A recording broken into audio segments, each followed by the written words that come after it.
ces lentilles sont les maladies de la surface oculaire, comme la dégénérescence ou dystrophie cornéenne, des traumatismes et des cicatrices, déficience épithéliale persistante et la sécheresse oculaire. Le rapport Typhos Hughes de 2017 recommandait l'utilisation des lentilles de contact thérapeutiques, soit les lentilles souples, soit les lentilles sclérales, à l'étape 3 des recommandations de prise en charge et de traitement de la sécheresse oculaire. Et c'est bien le réservoir de liquide précornéen, comme on a dit avant, qui assure une hydratation continue de la surface oculaire. Et ça atténue aussi les symptômes et réduit les signes cliniques induits par les maladies de la surface oculaire. Les lentilles sclérales sont également une option thérapeutique bénéfique pour les troubles de la paupière, de l'orbite, conditions inflammatoires, néovaisseaux, disconfort avec lentilles gaz perméable et les erreurs de réfraction. Dans cette recherche scientifique, les auteurs ont évalué la qualité de vie dans des patients atteints de kératocone et post-kératoplastie. Les patients dans cette étude étaient ceux qui n'ont pas réussi avec les lentilles cornéennes et la qualité de vie était évaluée avant et après l'adaptation des lentilles sclérales. Ils ont trouvé que la qualité de vie était significativement plus élevée chez les patients qui portaient des lentilles sclérales que ceux qui n'en portaient pas. Et les lentilles sclérales sont une alternative ou une étape avant la kératoplastie. Cette étude aussi, dans cette étude, la lentille sclérale était adaptée avec succès dans 40 des 51 yeux atteints de kératocone sévère qui auraient subi une kératoplastie. Donc, le processus d'adaptation de la lentille sclérale consiste en 3 étapes.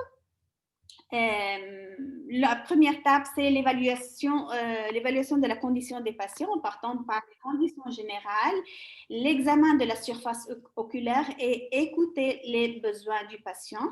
Après, la sélection de la lentille qui consiste en sélectionnant, en choisissant le diamètre, la hauteur sagittale et la géométrie de la périphérie. Et à la fin, une fois on a choisi la lentille, on l'a posée sur l'œil, il faut observer les signes cliniques, noter les changements et donc partir par la commande de la lentille. Il est très important prendre du temps pour comprendre le patient, le diagnostic qu'il a reçu et comment il y a réagi.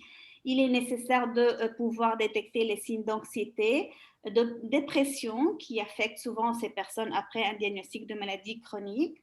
Une référence aux ressources médicales appropriées peut être nécessaire aussi. Il faut aussi répondre à leurs questions, corriger parfois leurs impressions et ce qu'ils croient de la lentille sclérale, surtout s'ils ont fait référence à Dr Google, et identifier clairement les options possibles afin de gérer leur espoir. Il faut vérifier les antécédents oculaires. Il est important de comprendre précisément les traitements précédents, optiques, pharmacologiques ou chirurgicaux, les résultats obtenus et surtout identifier les causes des échecs passés afin de ne pas les répéter. Cela permet aussi d'identifier les options qui restent à considérer ou comment corriger les problèmes rencontrés. Documenter l'état de santé, certaines conditions systémiques telles que le diabète ou la prise de médicaments, comme celle affectant la stabilité du film lacrymal, parce qu'ils peuvent influencer la gestion des problèmes oculaires du patient.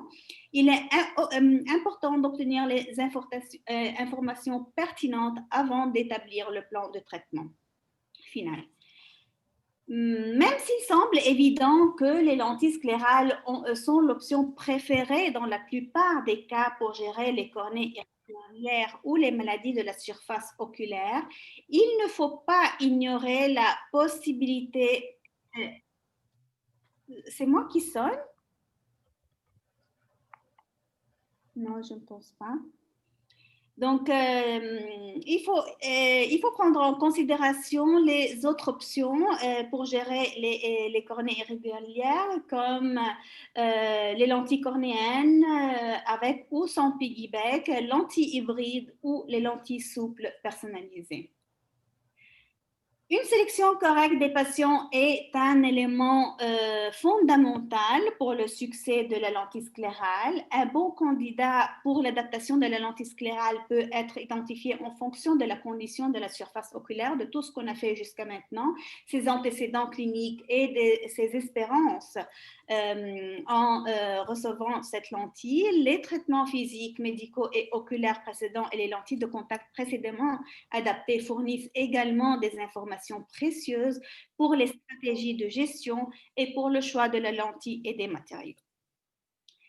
Il n'y a pas de limite d'âge pour l'adaptation de la lentille sclérale. Les parents ou les tuteurs des patients pédiatriques doivent être informés à la manipulation et soins de la lentille sclérale, qui peut aussi être adaptée dans les patients gériatriques.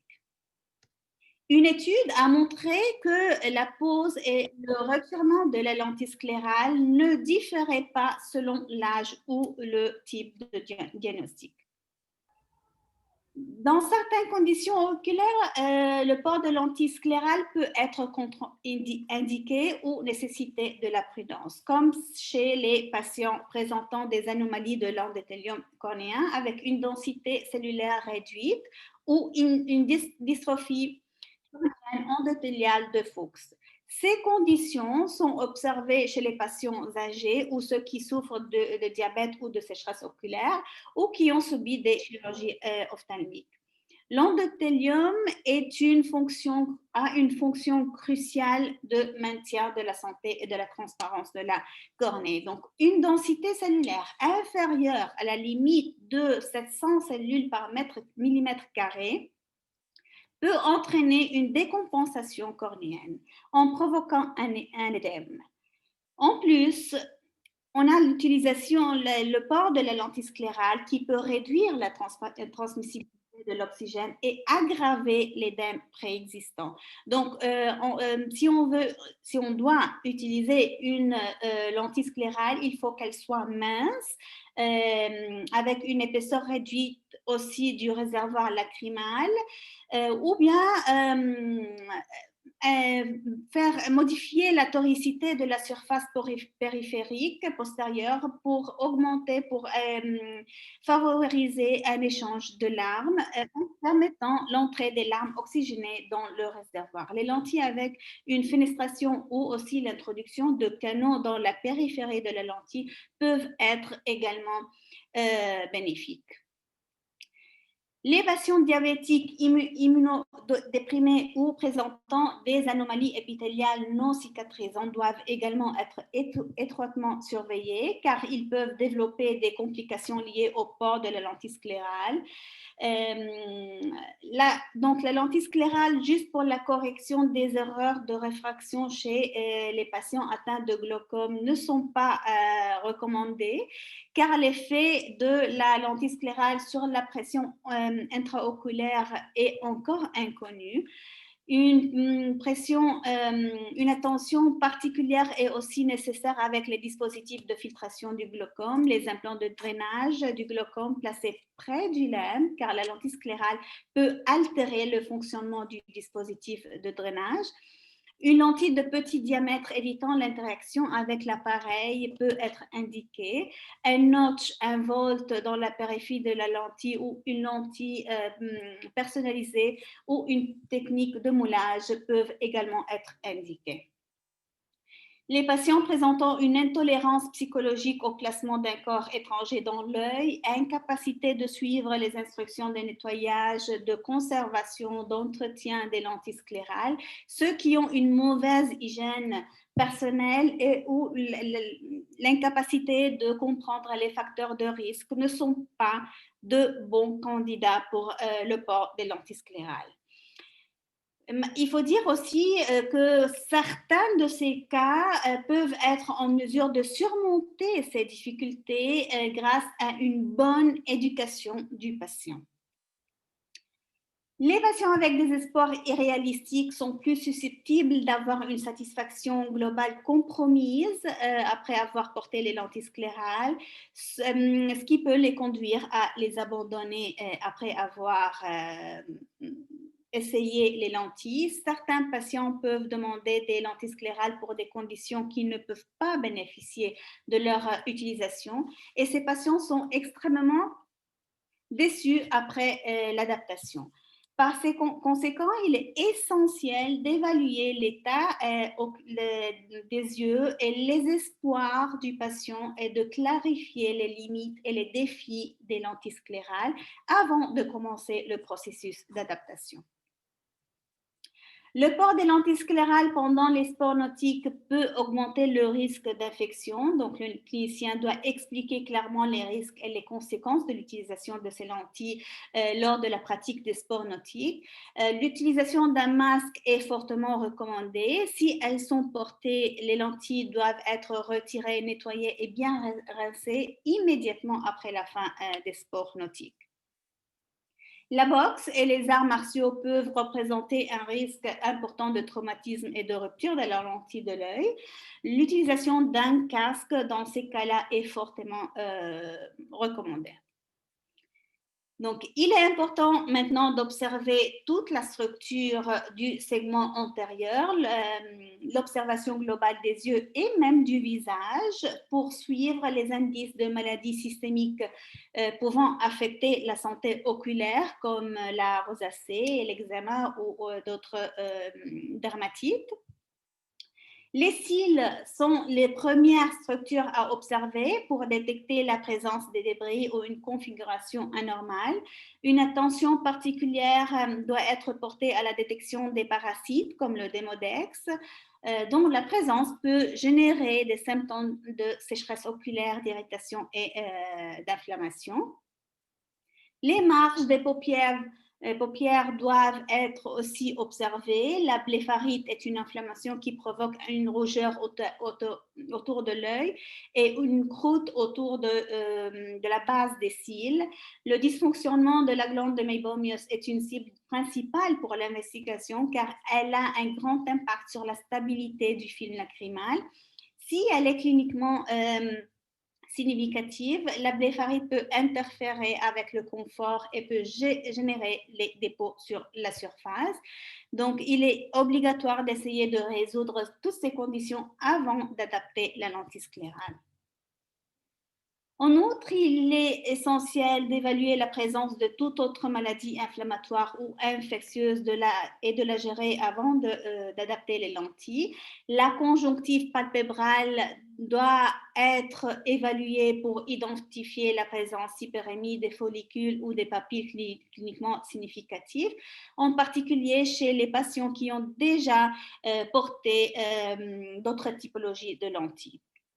La conjonctive bulbare doit également être évaluée pour vérifier la présence d'hyperémie, du staining, des kystes, des irrégularités conjonctivales comme pinguecula, pterygium et les dispositifs de filtration de glaucome ou les implants de drainage, comme on a déjà dit avant.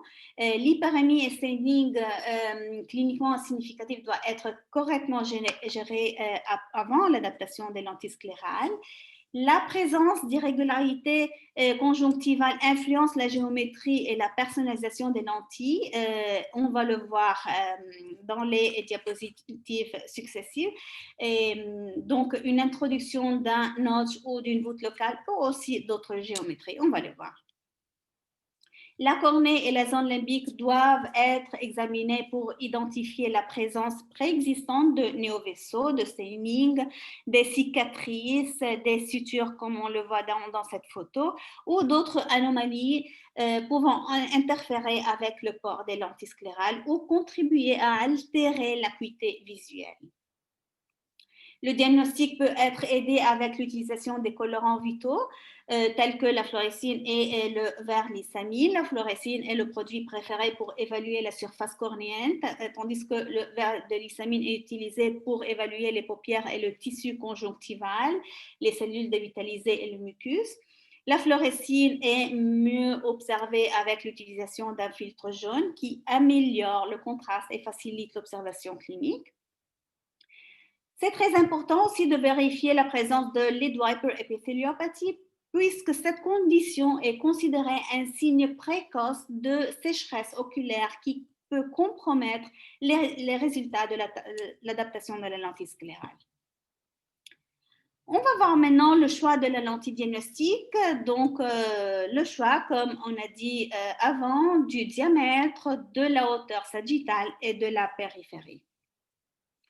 Quand on choisit la lentille diagnostique, il faut faire attention à ne pas faire trop des erreurs. Ça peut avoir des conséquences importantes sur l'expérience du patient et sur le processus de l'adaptation. L'application d'une lentille initiale inappropriée ou essayer plusieurs lentilles lors de la première visite peut augmenter l'inquiétude du patient qui peut reconnaître un clinicien inexpérimenté. Et en plus, une mauvaise sélection de la lentille diagnostique peut provoquer une gêne et compliquer le processus de l'adaptation. Donc, le premier pas à faire est la sélection du diamètre qui dépend à sa fois de différents facteurs comme le diamètre de l'iride visible, de l'ouverture palpébrale comme dans ce patient dans la photo qui aura des problèmes d'ouvrir assez ses paupières pour placer une lentille sclérale de grand diamètre.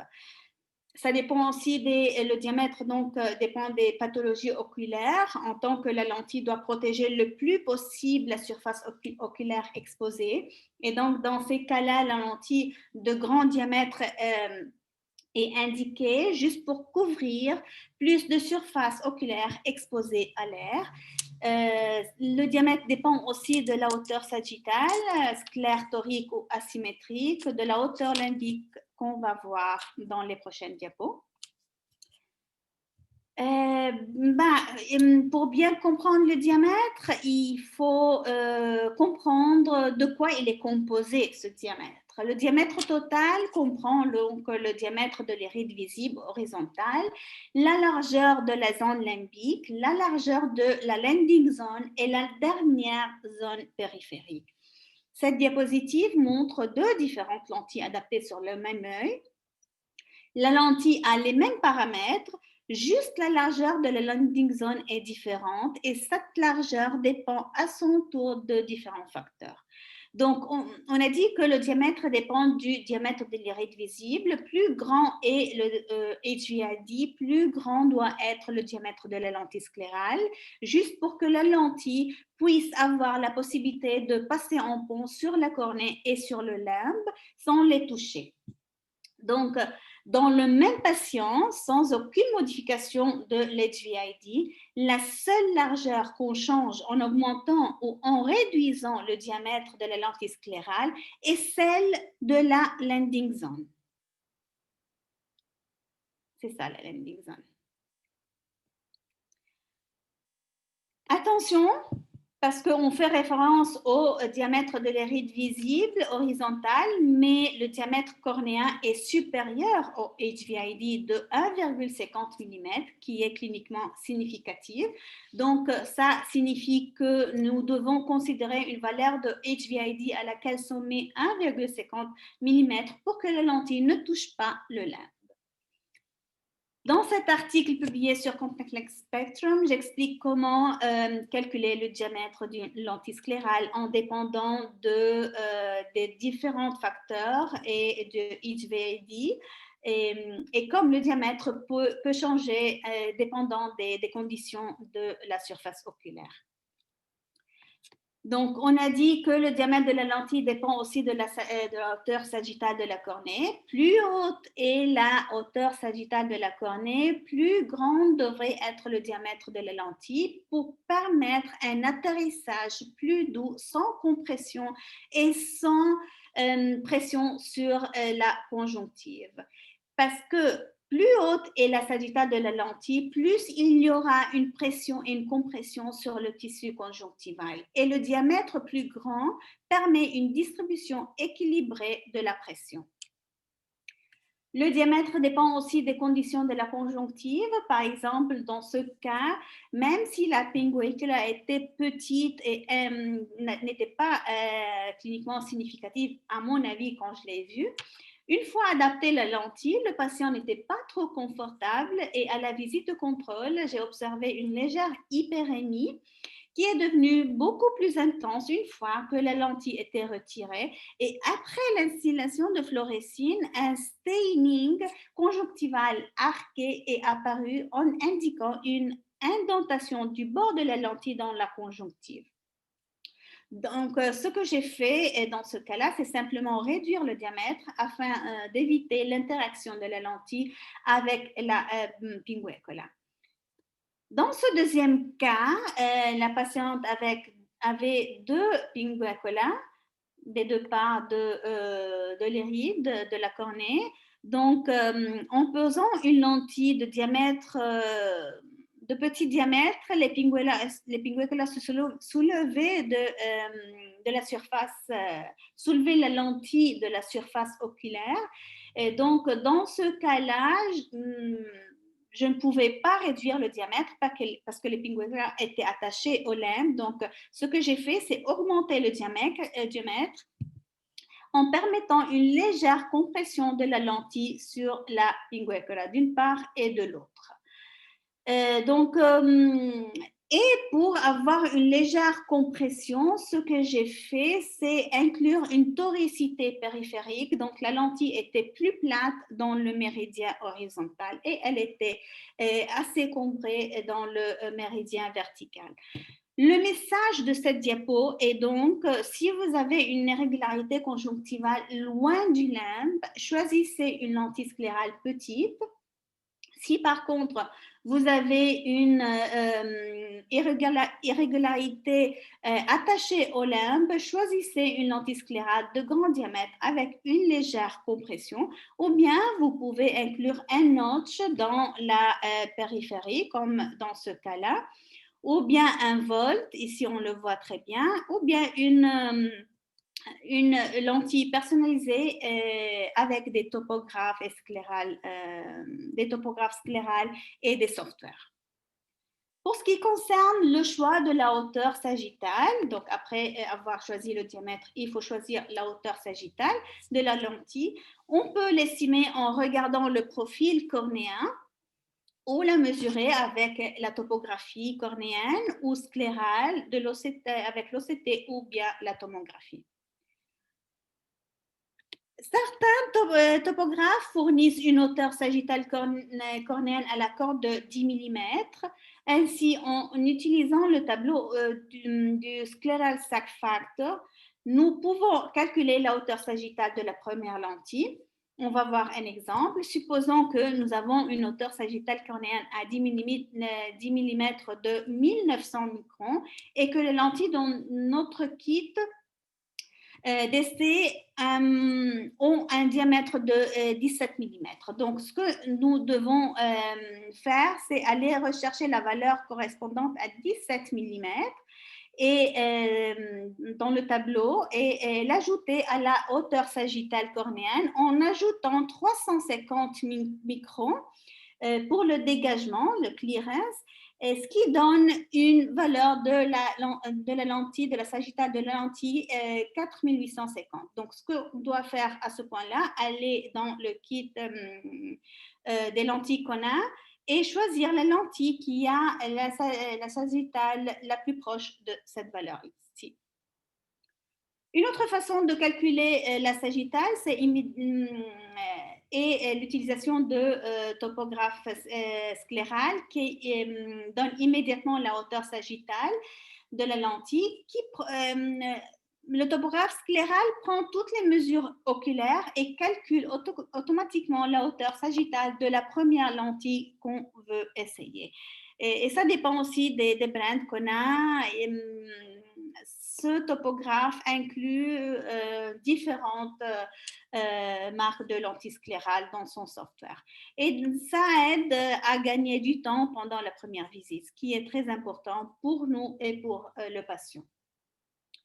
Une fois on a choisi le diamètre et la hauteur sagittale de la lentille, on la pose et on observe les signes cliniques. L'évaluation de la lentille diagnostique est très importante pour observer les problèmes qu'ils peuvent y être, pour noter les changements et pour pouvoir commander la lentille. Il y a deux approches pour l'évaluation de la lentille sclérale avec la lampe à fente. La première est outside in et la deuxième est inside out. L'outside in est l'évaluation de l'alignement dans la zone sclérale avant et après arriver au centre de la lentille, donc la zone cornéenne. La méthode inside out consiste à commencer donc l'évaluation à partir de la zone centrale et à procéder vers la périphérie. Cette méthode est celle que je recommande personnellement pour éviter des considérations inutiles et noter des changements dans la périphérie de la lentille lorsque le clearance central n'est pas optimal, comme dans cette photo-là. Et donc, ce qu'on a fait jusqu'à maintenant est perdre du temps en observant et en notant les changements à faire dans la périphérie quand la lentille n'est pas juste. Il faut l'enlever, la retirer et poser une autre lentille.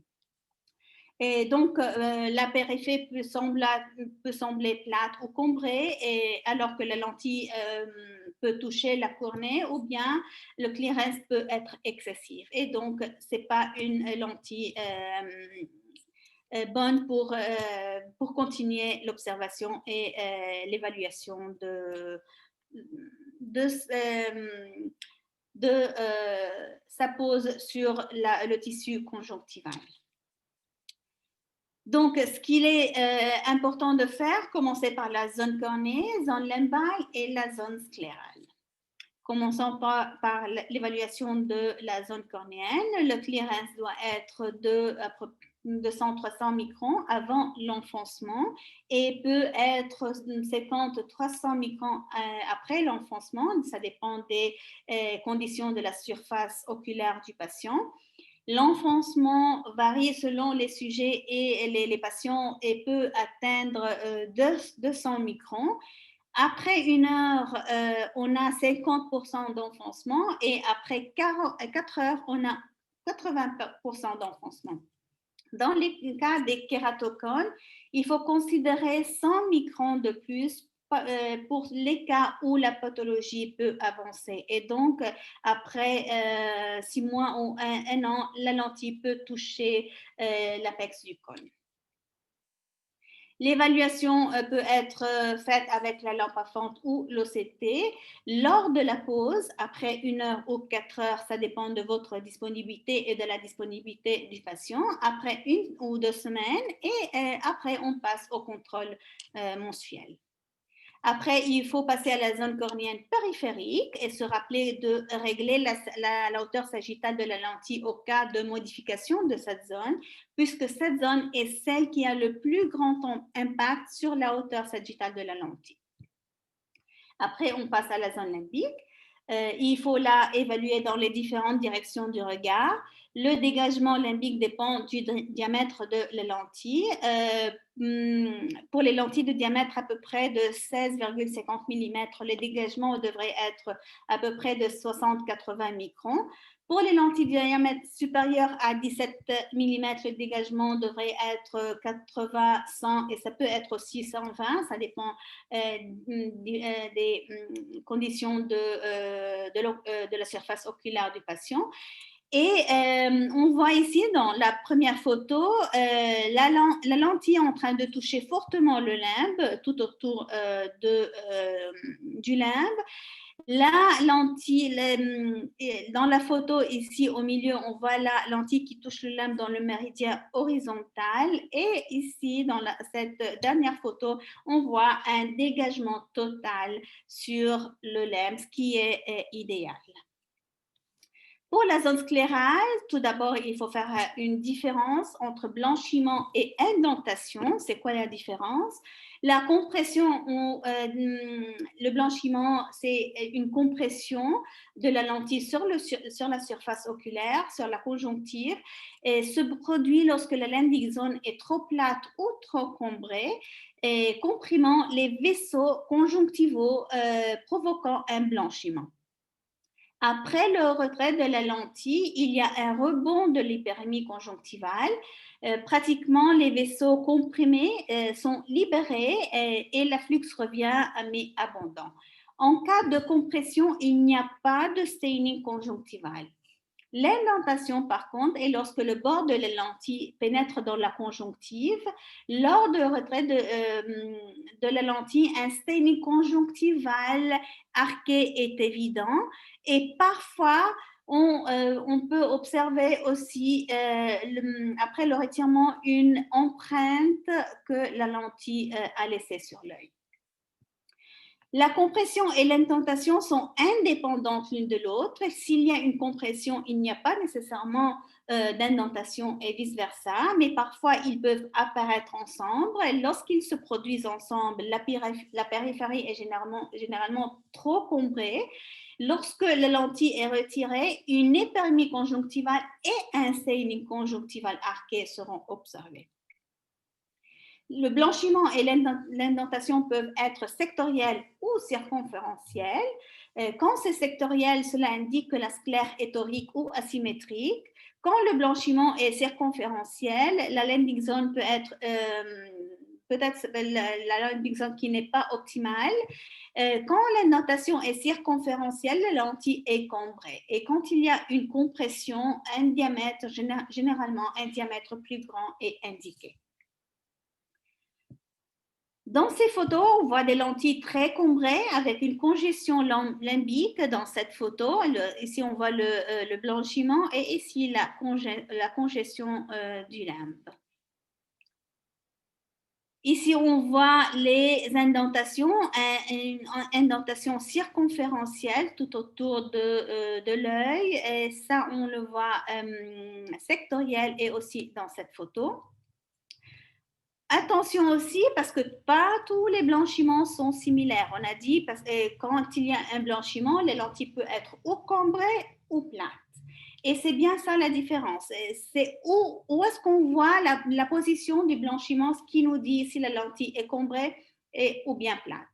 Donc, et chacun de ces blanchiments nécessite une solution différente. Lorsque le blanchiment est dans la zone extérieure, comme dans cette photo, ça veut dire que la lentille est cambrée. Lorsque le blanchiment est dans la zone interne, comme dans ce cas-là, la lentille est plate. Et ce qui nous dit aussi que la lentille est plate, c'est le soulèvement, le décollage de la lentille de la surface oculaire. Vous voyez ici, le bord de la lentille comme il est soulevé de la surface oculaire. Après avoir vu ces signes cliniques qui peuvent être circonférentiels ou sectoriels, on peut donc comprendre si la sclère est torique juste après avoir observé avec la lampe à fonte. Donc, il faut suivre le même raisonnement qu'on fait avec la cornée, avec les méridiens de courbure de la cornée, qui a une toricité avec la règle. Donc, le méridien plat est celui horizontal et le méridien cambré est celui vertical. Et la lentille touche le méridien plat et se soulève dans le méridien cambré. Donc, comment comprendre si on a une sclère torique juste en utilisant la fente?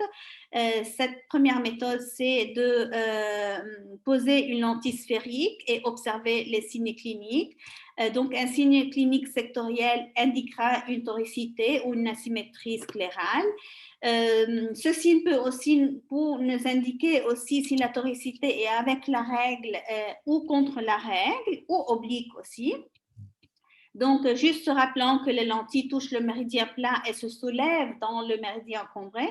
Si le blanchiment est dans le méridien horizontal, La sclère a une toricité avec la règle. Dans cet exemple, la toricité est dans le méridien vertical. Donc, ça nous indique que la sclère a une toricité contre la règle. La même chose pour l'indentation, si elle est évidente dans le méridien horizontal, parce que la lentille est en train de toucher et de s'enfoncer dans la sclère, ça veut dire, dans la conjonctive, ça veut dire que la sclère a une toricité avec la règle. Par contre, si le soulèvement est dans le méridien horizontal, ça veut dire que la toricité de la lentille est contre la règle parce que le méridien cambré est celui vertical et la lentille est supposée se soulever dans le méridien vertical.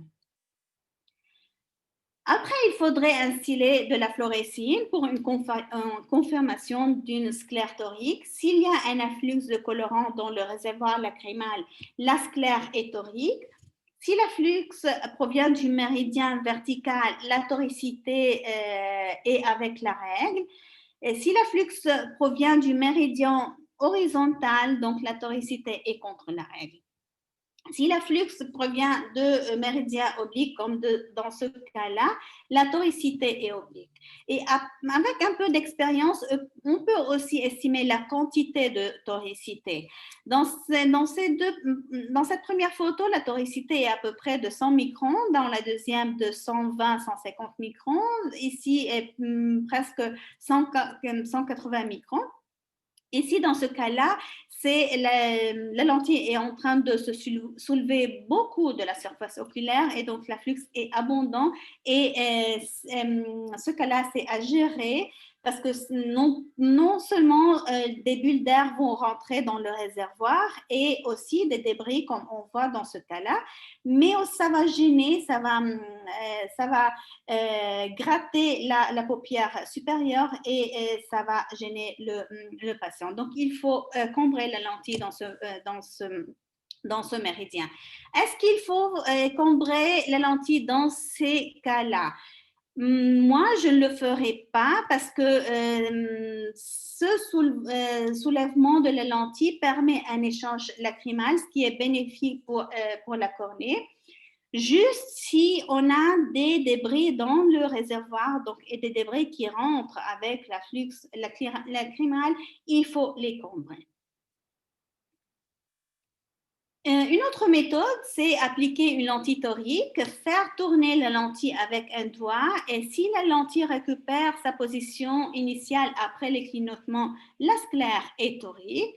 Et plus la récupération est rapide, plus la toricité est élevée.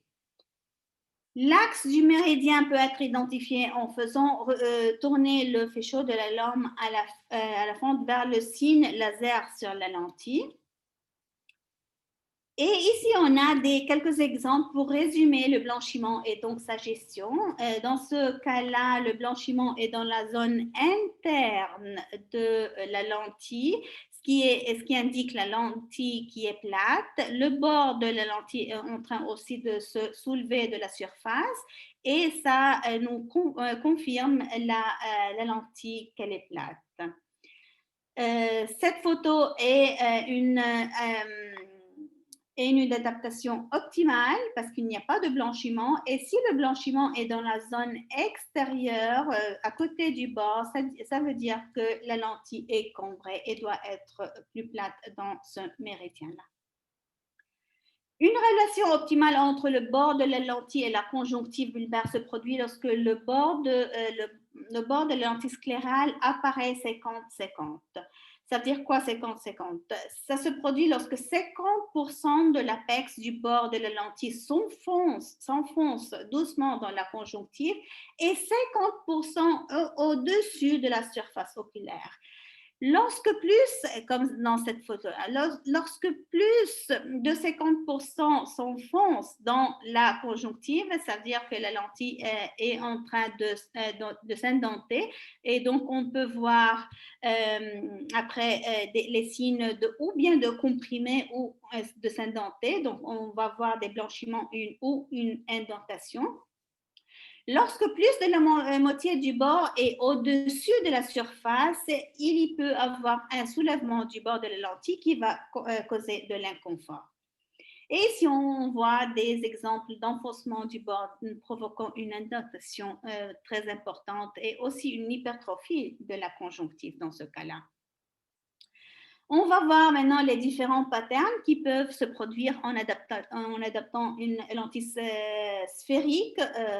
Dans ce cas-là, donc, maintenant, on va voir lentille sphérique plate sur une sclère torique avec la règle. Ce qu'on voit dans le méridien plat, c'est ou un alignement ou un soulèvement du bord. Et dans le méridien cambré, on aura un soulèvement du bord ou bien et aussi donc un échange lacrymal. Ici, on a d'autres exemples de soulèvement du bord qui sont pas vraiment excessifs dans ces cas-là. Mais même si la flux n'est pas excessive, ça peut gêner le patient parce que, comme j'ai dit avant, ça va gratter les paupières. Aussi, d'autres exemples de soulèvement. Dans ce premier cas-là, on voit aussi des bulles dans la périphérie. Et là, il ne faut rien faire parce que après un peu de temps, 1 heure, 2 heures ou même à la fin de journée, ces bulles-là, on ne va plus les voir parce qu'avec l'enfoncement de la lentille, ils vont disparaître. Donc, ce qui est à quelle lentille à gérer dans ces cas-là, ce cas-là, je le gère sauf si le patient a du gène avec la lentille ou bien il y a des débris dans le réservoir. Ces cas-là, certainement, ils vont causer de l'inconfort et ça, c'est excessif parce qu'une grande bulle d'air est en train de se créer et ça va provoquer d'autres problèmes pendant le port de la lentille. Donc, une lentille sphérique plate sur une sclère torique avec la règle, ce qu'on voit dans le méridien plat est une compression ou une indentation ou bien les deux. Dans le méridien cambré, on aura une compression, indentation ou les deux, ou même aussi un soulèvement du bord. Dans le cas où la sclère présente une toricité contre la règle, les signes sont les mêmes qu'on a vus jusqu'à maintenant, mais ils apparaîtront dans le méridien opposé. Le méridien le plus bas sera le méridien vertical et le méridien le plus cambré sera celui horizontal. Donc, après avoir évalué l'adaptation avec la lampe à fente, au moment de la pause, après 1 heure ou 4 heures, il faut commander la lentille avec les changements qu'on a notés. Une fois on a reçu la lentille du laboratoire, il faut la livrer au patient et faire de nouveau une évaluation. Dans ce cas-là, sera après 1 ou 2 semaines, puis après 3-4 semaines, et décider d'apporter des modifications seulement après 3-4 semaines pour permettre à la lentille de s'enfoncer et de se poser bien sur la surface conjonctivale. Ne jamais délivrer les lentilles, donner les lentilles aux patients sans avoir éduqué les patients sur les différentes solutions pour nettoyer et conserver les lentilles. Donc, lavez très bien les mains avant de toucher les lentilles, soit pour la pose, soit pour retirer les lentilles. Maintenant, le lavage des mains avec la pandémie globale est encore plus important et c'est fondamental pour les lentilles, pour toutes les lentilles de contact, pour éviter des infections oculaires. Pour chaque étape, il y a une solution dédiée, ne pas les confondre. Donc, la chose la plus importante est ne jamais utiliser l'eau du robinet, même pour le soin des étuis. La solution de remplissage doit absolument être sans conservateur. Cette solution doit être en contact avec les tissus cornéens pendant tout le temps de port et le contact prolongé avec les conservateurs peut provoquer des complications. La lentille sclérale doit être nettoyée en frottant pendant au moins 15 minutes. Il faut la rincer avant la conservation pendant la nuit pour éliminer les microbes, les parasites et les débris. Il faut ensuite rincer avec une solution saline ou polyvalente sans conservateur pour éliminer les nettoyants et tous les résidus de la surface de la lentille. L'élimination des débris augmente l'efficacité du processus de désinfection. Donc, le nettoyage et le rinçage est très important pour que la désinfection ait plus d'efficacité sur les lentilles. Il faut éviter les nettoyants abrasifs pour ne pas éliminer prématurément le plasma ou d'autres traitements de surface.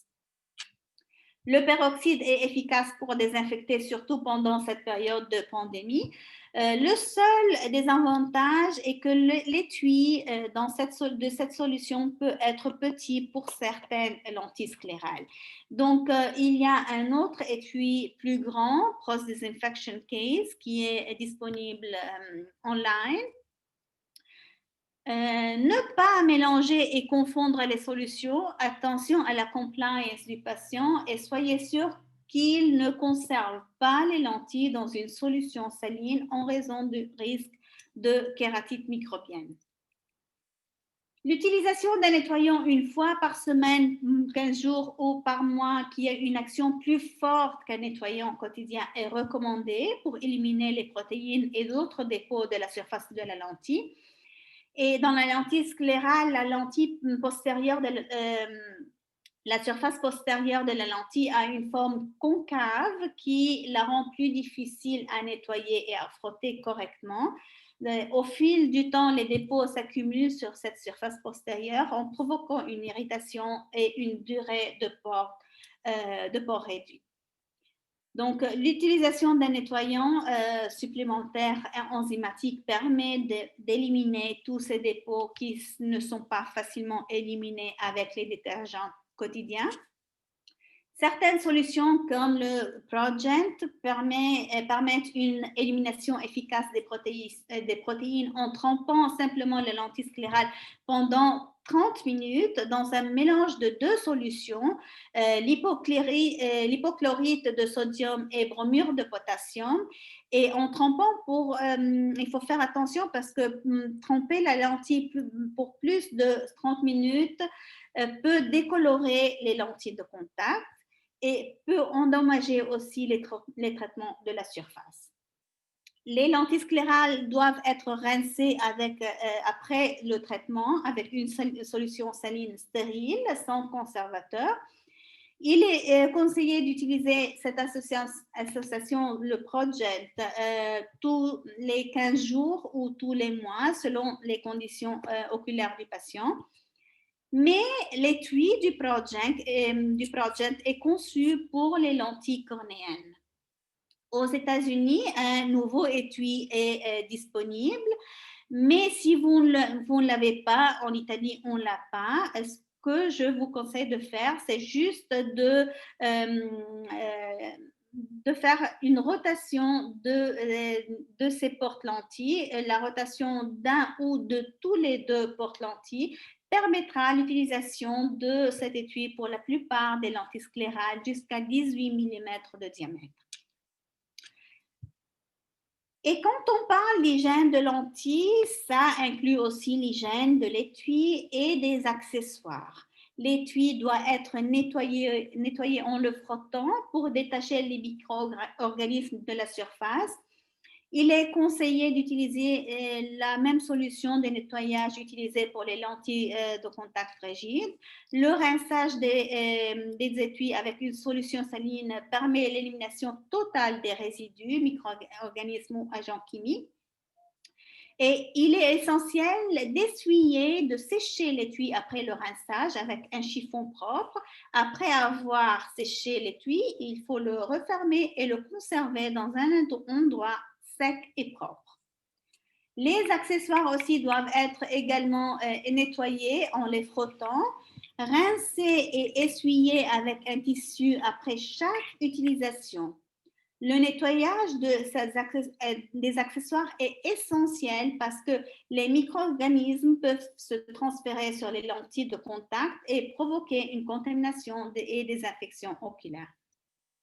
La solution de nettoyage des lentilles est la même utilisée pour la solution de nettoyage qu'on peut utiliser pour les accessoires est la même qu'on utilise pour les lentilles rigides. Les accessoires doivent être aussi, on peut aussi les nettoyer avec de l'alcool ou aussi des lingettes alcoolisées. Après le nettoyage, il est essentiel d'essuyer et de sécher les accessoires avec un chiffon propre parce que les environnements humides favorisent la croissance et la prolifération des micro-organismes. Et après le nettoyage et le séchage, remettez les accessoires dans leur contenant et placez-les aussi dans un endroit sec et propre. C'est très utile de fournir des recommandations écrites parce que les patients peuvent oublier notre indication qu'on a donnée pendant les visites. Et il est aussi important de vérifier la compliance à chaque visite qu'on fait aux patients. On va voir maintenant comment résoudre quelques problèmes qu'on observe et on va voir la solution en donnant des tips and tricks. Avec les lentilles sclérales, les bulles d'air dans le réservoir sont le problème le plus courant lié à des différents facteurs. Lorsqu'elles sont petites et flottantes, elles peuvent être acceptables car elles peuvent disparaître après l'enfoncement et n'interfèrent pas avec la vision. Les bulles grosses, comme on les voit dans ces deux images, doivent être gérées parce qu'elles peuvent provoquer la formation de délènes cornéens et la dessiccation cornéenne dans la zone où elles apparaissent. Et les bulles d'air peuvent être le résultat de problèmes de manipulation. Donc, il faut bien éduquer le patient sur les techniques de pose.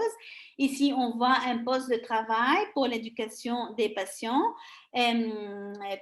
pour éduquer le patient pour la pose et pour le retrait de la lentille. Il y a deux miroirs. Le miroir plat est utile pour le patient, pour la fixation et pour continuer à pencher le manteau vers la poitrine.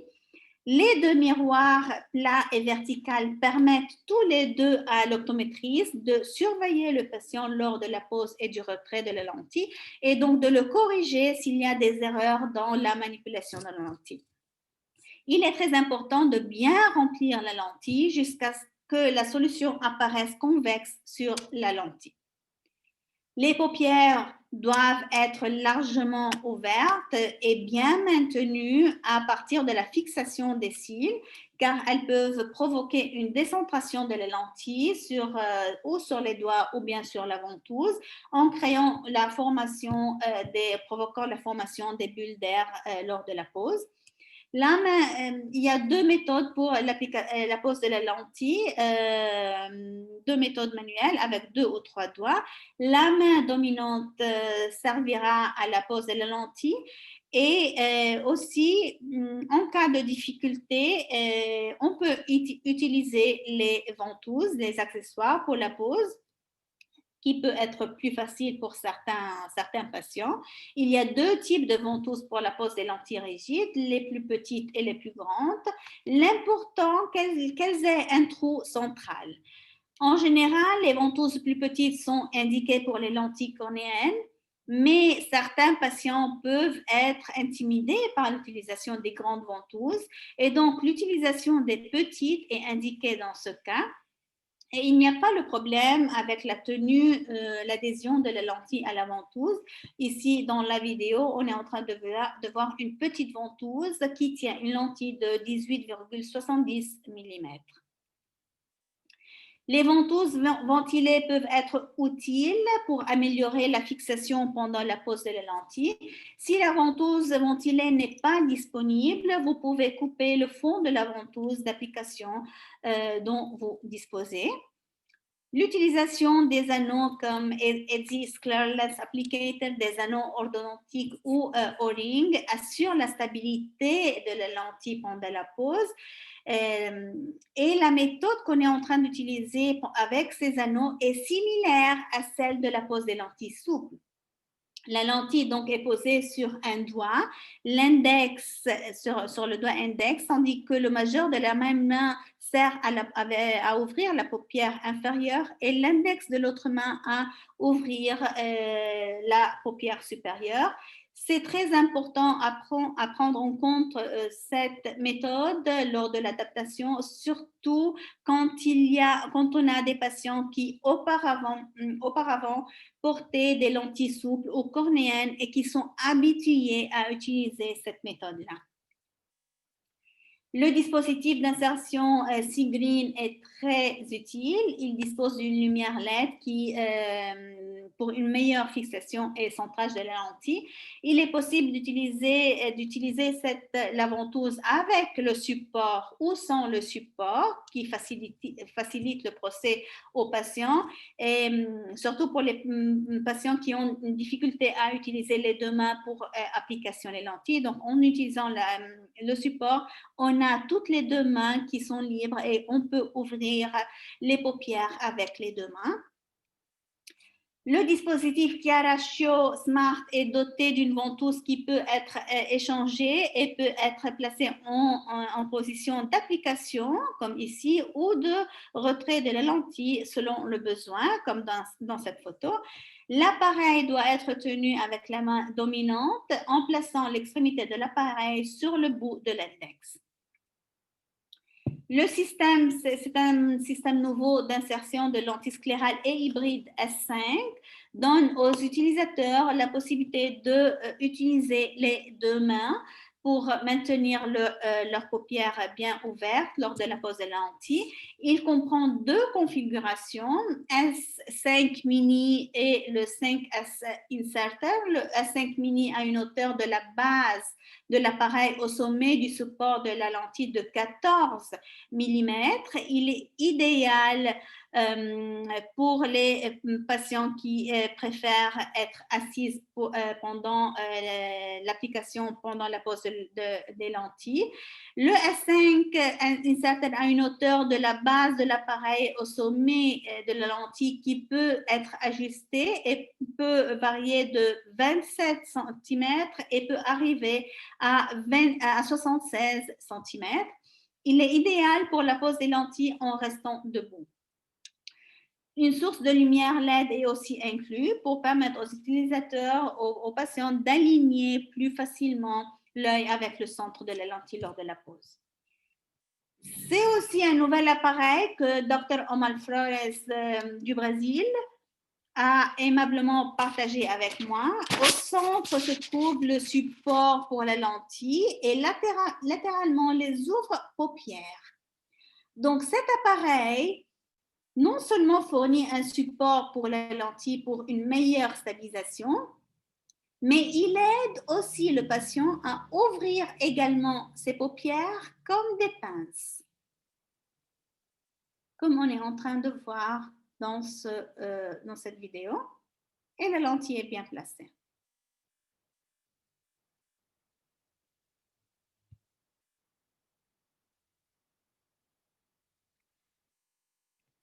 Lorsque ces applicateurs ne sont pas disponibles, des dispositifs faits à la maison peuvent être utilisés. Une tasse à café à l'envers, un stylo de couleur ou des capuchons peuvent être utilisés comme support pour la lentille sclérale. Comme ça, le patient a les deux mains libres pour ouvrir les paupières. Ici, il y a une paille en plastique pliée pour stabiliser et étendre la ventouse pour les patients qui ont les mains enflées ou défigurées ou des problèmes généraux qui les empêchent à bien tenir la ventouse. Donc, ce qu'il faut faire, c'est couper juste au-dessus de la zone pliable et insérer la pointe de la ventouse à l'extrémité courbée. Et il peut être, dans certains cas, c'est pas facile de la positionner dans la paille. Donc, il faudrait chauffer l'extrémité de la paille pour insérer la ventouse et de couper une petite fente dans la paille pour que la ventouse soit bien mise en place. Utiliser la ventouse ventilée parce qu'il n'est pas possible de la presser pour libérer l'aspiration, l'adhésion de la lentille de la ventouse. Si la paille est petite, donc utilisez les ventouses petites. Ici, on a un bouchon de bouteille pour les patients qui voyagent et ont oublié ou bien ont perdu leur ventouse ou bien ils n'ont pas du tout la disponibilité d'acheter de ventouse. Ils peuvent utiliser un bouchon de bouteille pour créer une indentation sur le doigt. Donc, l'indentation sur le doigt aidera à maintenir la lentille bien stable pendant la pause. Si la lentille descend sur la ventouse ou les doigts, il est nécessaire de la repositionner pour la maintenir bien remplie de solution en évitant la formation des bulles d'air. Les patients doivent vérifier la présence de bulles d'air une fois la lentille est posée. Lorsque les bulles d'air apparaissent, la lentille doit être retirée et réappliquée. Il est important que les patients se couvrent un œil et vérifient si leur vision est affectée. Ils peuvent regarder le miroir et utiliser la torche du cellulaire qui aidera à identifier plus facilement la présence de bulles d'air ou aussi utiliser une lampe avec une lumière, une loupe avec une lumière qui va faciliter la présence des bulles d'air. Les bulles d'air peuvent apparaître en raison de problèmes d'adaptation. Les bulles ovales dans la cornée périphérique indiquent une lentille plate. Donc, augmenter clearance centrale est indiqué. Les bulles d'air peuvent apparaître en raison d'un dégagement excessif en combinaison d'une petite zone d'appui. Donc, dans ces cas-là, il est nécessaire de diminuer la hauteur sagittale de la lentille ou d'augmenter la largeur de la lentille. Des bulles d'air peuvent apparaître dans la zone sclérale et cela peut être dû à une périphérique plate ou au bord de la lentille soulevée. Comme on a vu, dans ce cas-là, il ne faut pas apporter des modifications alors que cette bulle d'air est excessive et donc il faut combrer la périphérie dans le méridien.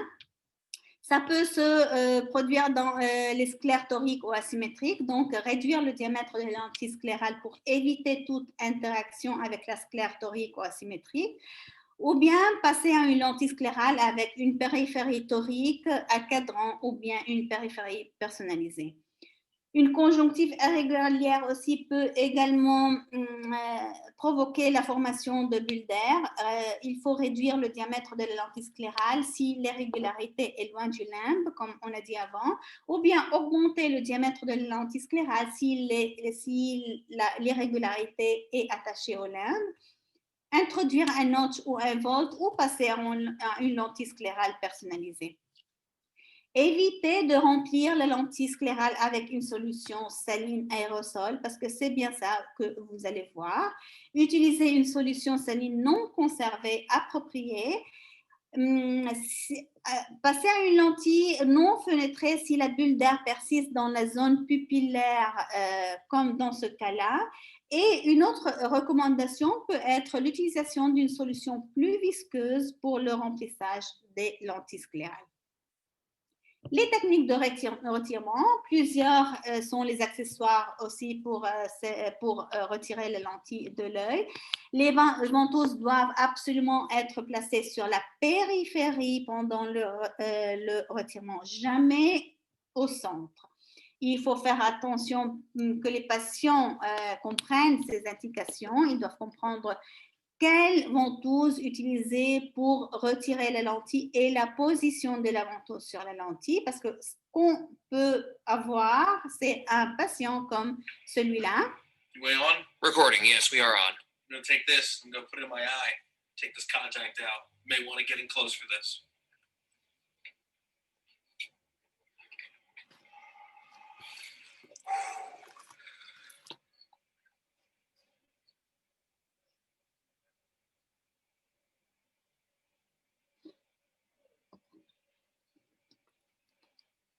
Oh, man. Oh, that's an extra deep. Oh, that's stuck. Oh, that's stuck. Did it come out? I believe so. Yep. I heard it. Yep, where'd it go?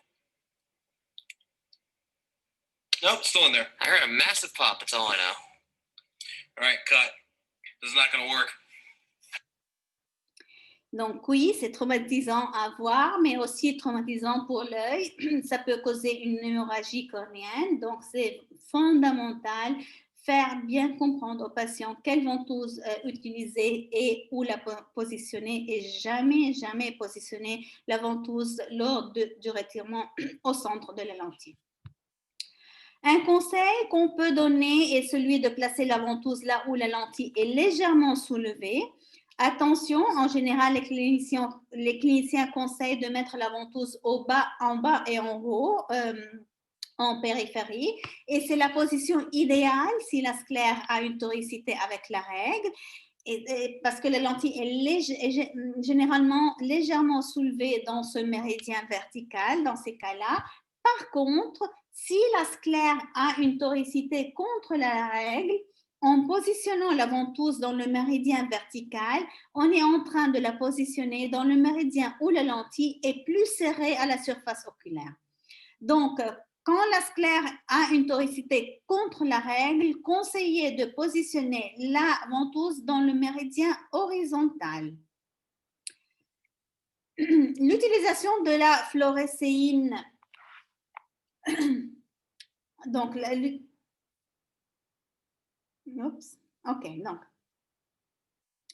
l'utilisation de la fluorescéine n'est pas le colorant indiqué pour la zone sclérale. Nous avons tous l'habitude d'utiliser la fluorescine avec les lentilles cornéennes parce que nous avons l'habitude de les utiliser pour évaluer l'adaptation des lentilles cornéennes et la cornée est colorée, alors que la fluorescine n'est pas le colorant approprié pour évaluer l'adaptation de la lentille sur la zone sclérale, car sa couleur orange a un contraste réduit avec la sclère blanche.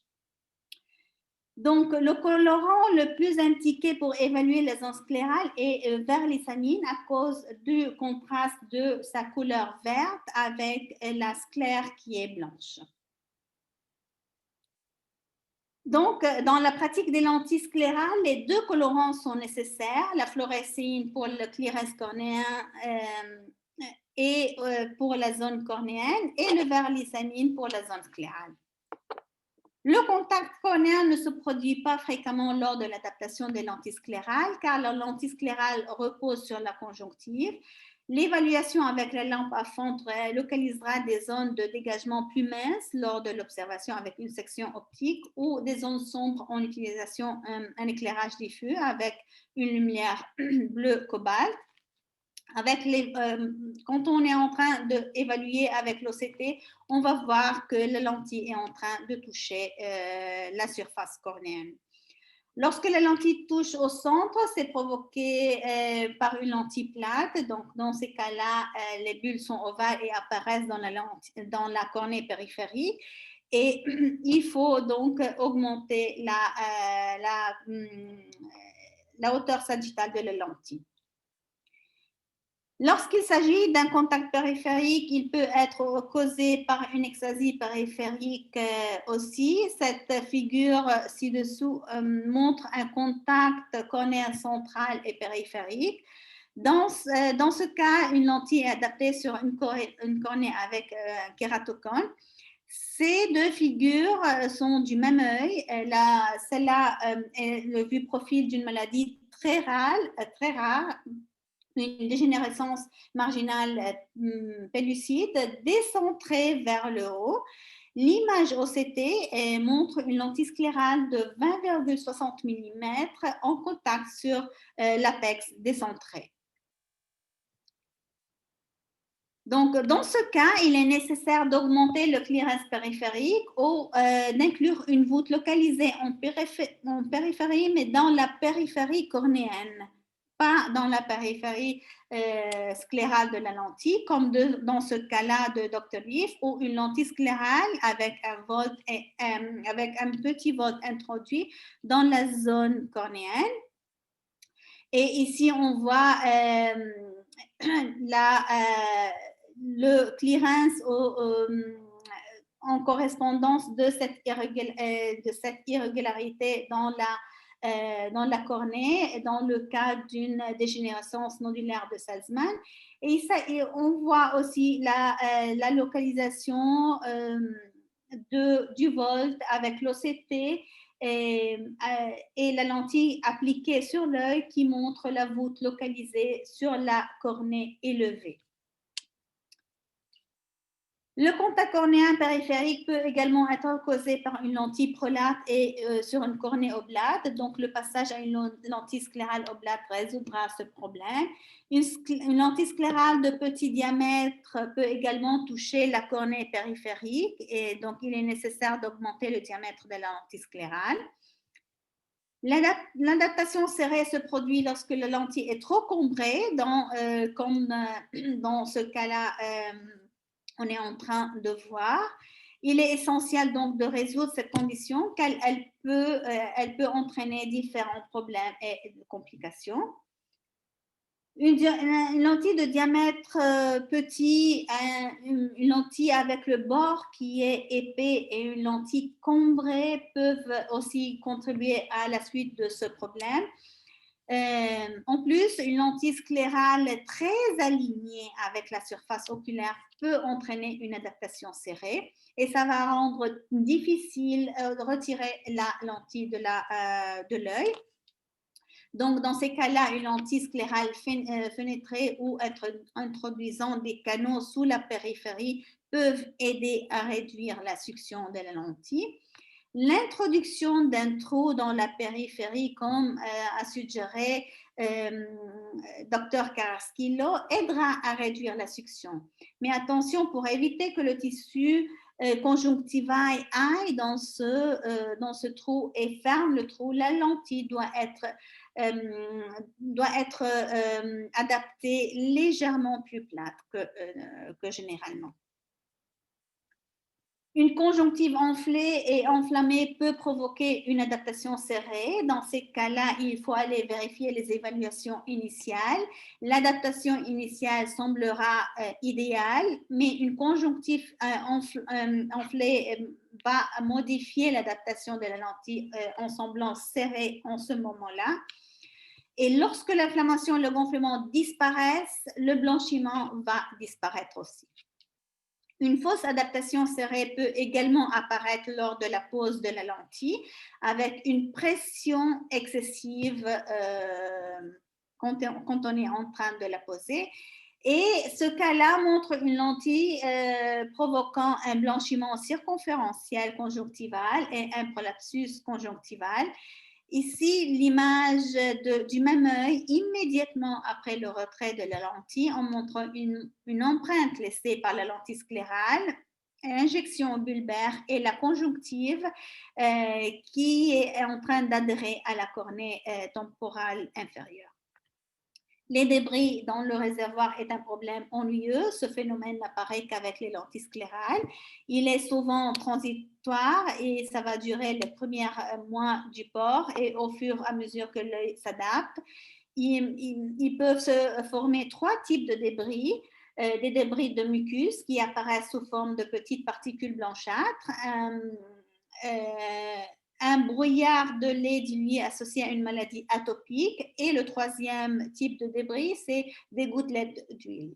Les maladies atopiques ou de la surface oculaire vont provoquer un réservoir de liquide laiteux. Donc, il est important de gérer les maladies de l'atopie et de la surface oculaire avant l'adaptation des lentilles. Les débris sont causés par plusieurs facteurs et là, on n'a pas le temps de tous les voir. Une solution électrolytique équilibrée peut diminuer ce phénomène. Ce qu'il faut absolument éviter de faire des pauses pendant la journée pour retirer, nettoyer, remplir les lentilles et les poser de nouveau. parce que ça va aggraver la formation des débris. Plutôt, ce qu'il faut faire est tenir la saline sans conservateur sur le bord de la lentille et injecter la solution dans le réservoir. Dans cette vidéo, la fluorescine a été utilisée pour montrer comment cette technique permet un renouvellement complet du réservoir.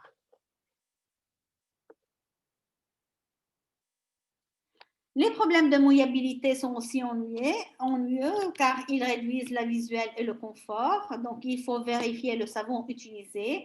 Il faut préférer un savon non hydratant ou ceux indiqués pour le traitement de l'acné. Utiliser des hydratants sans huile sur le bord de la paupière. Ce que les patients peuvent faire pendant le port, c'est essuyer la surface antérieure de la lentille sclérale pendant qu'elles sont appliquées, sont posées sur l'œil, avec un coton-tige ou avec une ventouse pour lentille sclérale, pour la pose de lentille sclérale. Placer une goutte de lubrifiant dans l'œil ou bien sur l'accessoire et frotter la surface de la lentille sclérale avec l'appareil comme on est en train de voir dans ces vidéos. Pensez à ajouter un traitement au plasma ou Hydrapec qui encapsule la lentille en créant une surface mouillante semblable à de la mucine. Et ça, c'est une vidéo d'une lentille avec une mauvaise mouillabilité. Et à droite, on est en train de voir la lentille avec Hydrapeg posée sur le même œil. Dans ce cas-là, on voit comment la lentille, après un peu de temps, devient brouillée juste dans la zone pupillaire en gênant la visuelle du patient. On va voir. Et voilà. Et ça gêne la visuelle et donc le patient est obligé à clignoter souvent pour avoir une surface plus propre. Dans le même œil, une lentille a été placée, une lentille avec Hydrapec était posée en résolvant ce problème. Tous les patients peuvent avoir Hydrapec. Ceux qui peuvent en bénéficier le plus sont ceux qui ont une sécheresse oculaire ou ont un confort associé au port des lentilles, ceux qui ont une formation fréquente de dépôt sur la surface ou ceux qui expérimentent les débris dans le réservoir. Il faut nettoyer les lentilles Hydrapec quotidiennement avec une solution polyvalente ou à base de peroxyde. Éviter l'eau du robinet et les solutions abrasives ou à base d'alcool. La durée du Hydrapec est variable. Sa durée est plus courte dans les cas où des gros dépôts sont... le patient expérimente de gros dépôts sur les surfaces ou des patients qui ont des pathologies de la surface oculaire.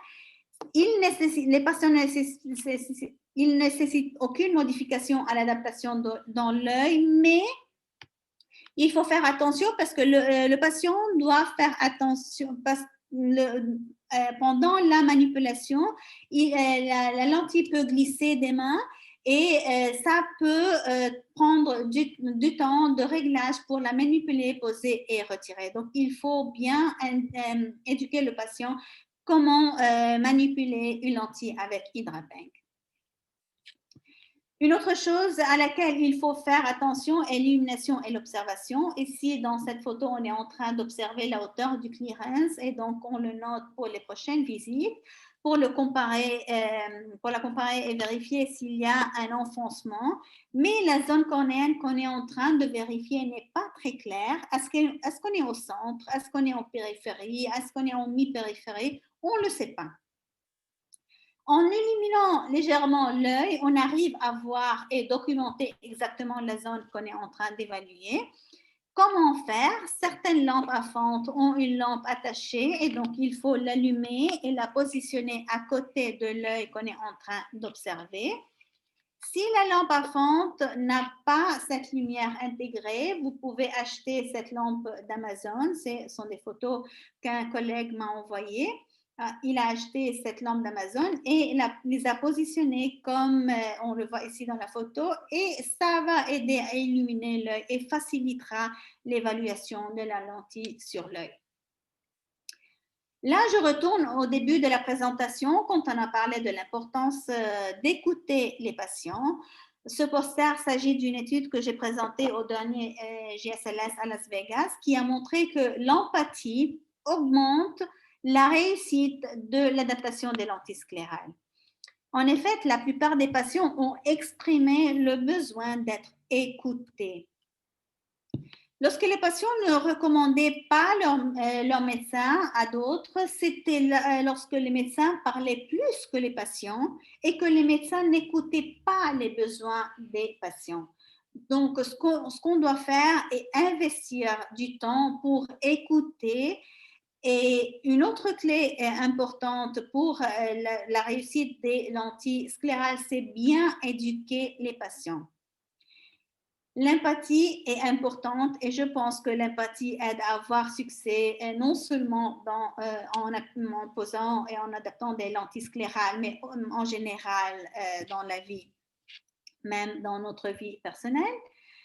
Donc, le clinicien, oui, doit être excellent et professionnel, pas de doute sur ça, mais parfois la lentille est parfaitement adaptée sur l'œil, mais le patient n'est pas satisfait. Il peut avoir des problèmes associés à la compliance ou des problèmes qu'on ignore et sont liés à des faits, à des facteurs qu'on ignore juste parce qu'on n'a pas parlé, on ne lui a pas permis de parler, donc on ne l'a pas bien écouté. Donc, la raison pourquoi il ne suffit pas de bien adapter les lentilles, l'empathie et l'éducation des patients sont fondamentales dans notre profession. Et si vous voulez approfondir les lentilles sclérales, il y a plusieurs sources valides comme ces livres et récemment un nouveau livre à peine sorti est disponible pour ordonner online en 2 formats, électronique et copie imprimée. Et je vous remercie pour votre attention et pour votre présence dans ce webinaire. Merci. Merci beaucoup, Dadi. C'était excellent, une excellente présentation, très bien illustrée. Bravo. J'ai omis de vous présenter au début parce qu'on était un petit peu pressé par le temps et parce qu'on a eu ce malentendu sur le début du webinaire.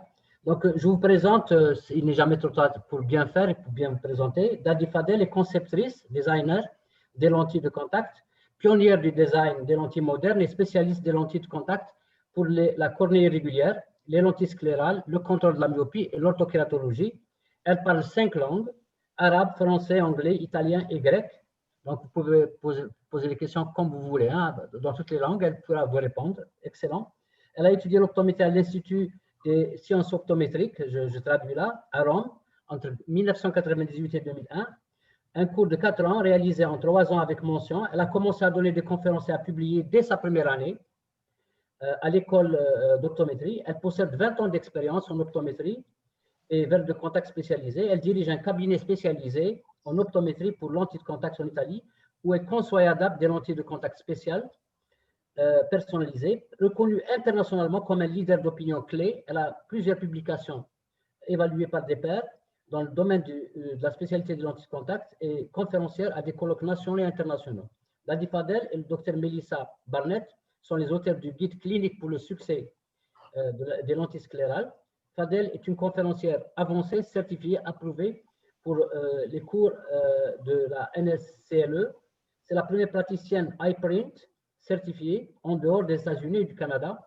Autre titre et responsabilité, membre de la Scleral Lens Education Society et de la British Contact Lens Association, fondatrice et présidente sortante de l'Accademia Italiana Lentisclerali, cofondatrice et présidente de l'Euro et Australasia Asia Scleral Lens Academy, conseillère de la Société internationale des spécialistes des lentilles de contact, membre du conseil médical consultatif de l'International Keratoconus Academy, présidente du programme de l'éducation du sommet des contacts spécialisés, SSCC, et du Global Ophthalmic Women, membre du conseil d'administration du Forum international pour la recherche sur les lentilles sclérales et du Congrès international des verres de contact scléraux, conseillère clinique en soins de la myopie, présidente des relations internationales de la Sclere Lens Education Society et membre de l'Association internationale des éducateurs en lentilles de contact.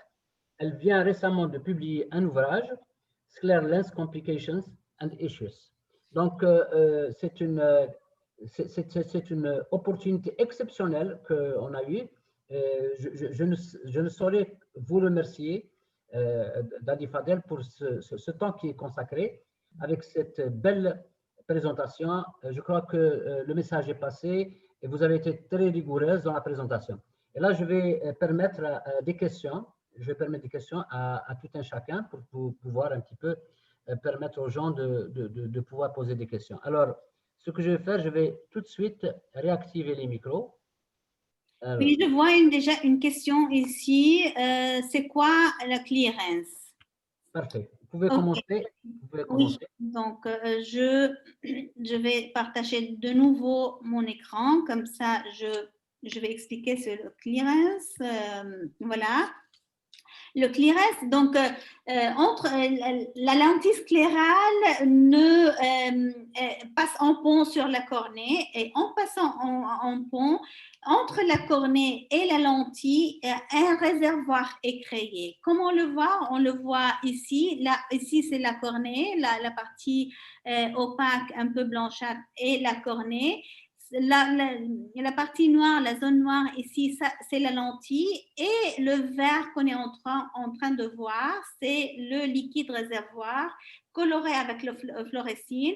Et la hauteur de ça, c'est le clearance, donc la partie verte. Et quand on parle de la hauteur de clearance, on est en train de parler de l'épaisseur de ce réservoir qui est ici coloré en vert. Donc ça, c'est un clearance. En général, on le considère moyen. Celui-là, il est idéal. Pourquoi il est idéal? Il doit avoir le clearance idéal est de 300 microns à peu près, 250 microns, 300 microns. Comment comprendre qu'il a une épaisseur idéale? C'est en le comparant avec l'épaisseur de la lentille qui est en général de 300 microns. Donc, si ce clearance a la même épaisseur de la lentille, donc il est idéal parce qu'il nous indique 300 microns. Ici, il est acceptable, même s'il est plus de 300 microns, parce que la lentille est plus mince que ce clearance, alors qu'ici, il est vraiment excessif, parce que non seulement il est plus épais de l'épaisseur de la lentille, mais il est aussi plus épais de la cornée qui est en général 500 microns. Ici, on est en train de parler à peu près de 1000 microns. Pourquoi on fait référence à l'épaisseur de la lentille? Parce que dans les cas des kératocones, on sait que la cornée est plus fine et on ne peut pas faire référence à l'épaisseur de la cornée qui est en général 500 microns. On ne sait pas dans ces cas-là des kératocones combien la cornée est plus fine, et donc c'est beaucoup mieux de faire référence à l'épaisseur de la lentille, parce que c'est sûr que c'est 300 microns. Si vous ne savez pas combien c'est l'épaisseur de la lentille, il faut demander au laboratoire de vous donner cette valeur-là. Une autre question, c'était, je ne sais pas s'il y a d'autres questions maintenant, se sont produites. Donc, on peut voir le clearance soit avec soit en le colorant avec la lysamine, avec le fluorescine, pardon, ou bien sans colorant. Juste, c'est une question d'un peu d'expérience et de mettre on focus l'image. Et donc ici, on voit très bien l'épaisseur de la lentille. Ça, c'est la cornée, et ça, c'est le réservoir.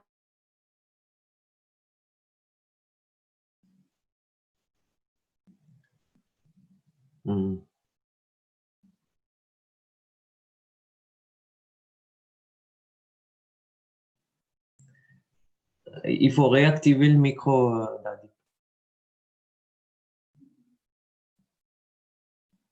OK. Donc, voilà. Donc, je ne sais pas si vous m'avez écouté ici. Donc, ça, c'est le réservoir qui se crée. Le réservoir aussi appelé clearance, qui se crée entre la lentille et la cornée. Et si on le voit à travers l'OCT, ça c'est le cornée, ça c'est la lentille et ça c'est le clearance, la partie noire. Une autre question était, c'est quoi la toricité contre la règle? La toricité, selon la règle, est définie quand le méridien plus plat est celui horizontal et quand le méridien vertical est celui est le plus combré. Quand c'est contre la règle, c'est quand il est le contraire, donc quand le méridien le plus plat est celui vertical et le méridien le plus combré est celui horizontal. Merci beaucoup, Dadi. C'est exceptionnel comme présentation. Moi, j'ai quelques questions de pratique courante. En matière de design, Dadi, tu sais, chez nous, il y a peut-être 6 ou 7 laboratoires qui sont présents. Donc, chaque laboratoire a ses propres paramètres, sa propre méthode d'adaptation. Souvent, les gens qui commencent à adapter des lentilles sclérales ou qui veulent commencer, ils ne savent pas trop quel design choisir, quelle lentille ou laboratoire choisir, mais aussi est-ce qu'il a besoin de plusieurs lentilles en même temps? Est-ce qu'il a besoin de plusieurs boîtes d'essai en même temps? À ton avis, quelle est la meilleure méthode ou les critères pour choisir un design de départ? Alors, ça, c'est une très bonne question. Comme j'ai commencé moi-même, j'ai commencé avec les lentilles de petit diamètre. Et maintenant, je pense que les lentilles de petit diamètre créent plus de problèmes par rapport aux celles de grand diamètre, juste parce que la pression de la lentille est plus distribuée sur une landing zone plus large. Mais la lentille petite a un grand bénéfice, ce qui brise le gel entre le professionnel et la lentille sclérale. Parce qu'en général, quand je parle de lentille sclérale et les professionnels me disent « oui, mais mes patients ont peur de ça ». Ma première question, est-ce que vous avez peur de la lentille? Parce que vous transmettez soit votre peur, soit votre sécurité en adaptant la lentille que vous aimez. Donc, la première chose, c'est de ne pas avoir peur de la lentille sclérale, bien qu'elle est grande. Et les lentilles petites peuvent aider à briser cette peur et à commencer à les appliquer. Les lentilles petites, on a l'impression qu'elles sont un peu comme les lentilles cornéennes auxquelles on est habitué. Et donc, commencer avec des lentilles petites, elles sont parfaites. Et quelle géométrie? Si vous utilisez la géométrie sphérique pour les lentilles petites, c'est tant mieux parce que en étant des lentilles petites, elles ne touchent pas la zone de la sclère qui est torique ou asymétrique. Donc, elles vont marcher pour la plupart des yeux. Si vous utilisez des lentilles plus grandes, là, c'est essentiel d'adapter des lentilles toriques. parce que des études ont démontré que plus on va en dehors, loin du limbe, plus la sclère devient ou torique ou asymétrique. Donc, cette toricité et asymétrie augmentent au fur et à mesure qu'on s'éloigne du limbe. Donc, j'ai commencé avec des lentilles petites et sphériques. Et en adaptant ces lentilles-là, peu à peu, il y a eu des problèmes, pas de peur de ces problèmes-là.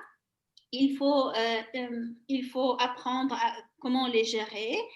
Et je dois dire que ces problèmes-là m'ont aidé à apprendre beaucoup plus et approfondir tout ce qui regarde la lentille sclérale. Donc, même s'il y a des problèmes, c'est normal, il faut juste les gérer. Si vous voulez me contacter pour des cas que vous avez, moi, je suis disponible pour vous aider à gérer ces problèmes de lentille sclérale. Et comme vous avez dit, j'ai à peine publié un livre qui traite en fait de comment gérer ces complications des lentilles sclérales et en décrivant tous les problèmes qu'on peut rencontrer en adaptant des lentilles sclérales et toutes les étiologies et comment gérer chaque étiologie. Donc. Merci, Dadi. Ahmed, je peux poser une question.